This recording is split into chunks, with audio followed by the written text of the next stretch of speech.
you would think that those two birds would be closely related. After all, they're both raptors, they're both active hunters. But from a classification point of view, they're actually not closely related at all. No, for hundreds, if not thousands of years, we could only ever look at the physical characteristics of these animals and then we would group them on that basis. But of course, in recent times, we've been able to access their DNA far more easily, more cheaply and accessibly. And as a consequence of that, we can delve into the history of how animals have evolved. And this is quite interesting. I've got what we call a phylogenetic tree here. And what we see is that the hawks here, here's our goshawk and sparrowhawk, separated from our falcons, ones we've been looking at, kestrel and peregrine here, no less than 70 million years ago. Now cast your mind back, some of you might remember 70 million years ago, it was a time of tyrannosaurs and triceratops. It was before the asteroid Chicxulub hit the earth and wiped out most of these animals. That was a long time ago. Let's take a closer look at the animals though and see what we can deduce. So firstly, looking at those physical characteristics, the goshawk there on the left, much broader wings, shorter, broader wings, bigger wing area, massive tail there, like a big kite behind it.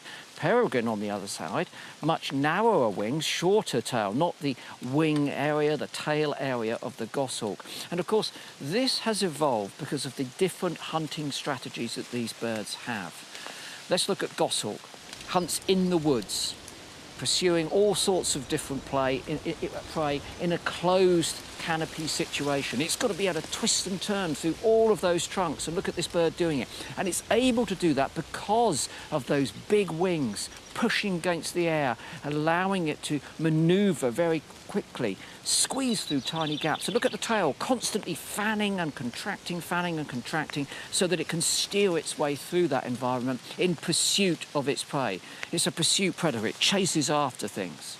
What about the peregrine? Completely different.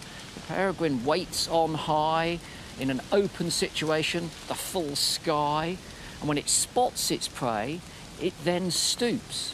It takes it entirely by surprise. And as you know, these birds can stoop in its speeds in excess of 100 miles an hour. Now they do, once they've committed to stoop, have the capacity to change in very small ways the angle, attitude that they're flying. So they can, of course, steer themselves, and they grab that prey by surprise and take it down like this.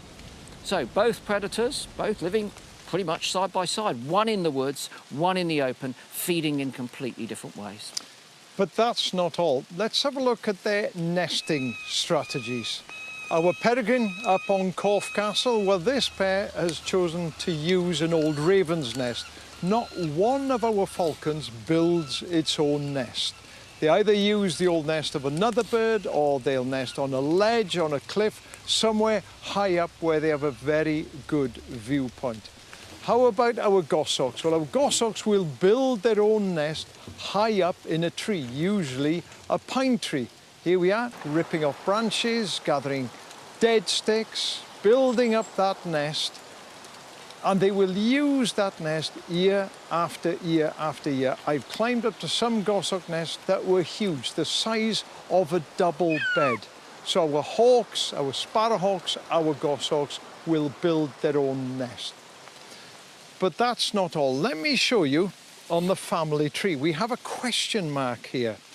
Now, our falcons are more closely related, believe it or not, if I can get this off, to parrots than they are to the hawks.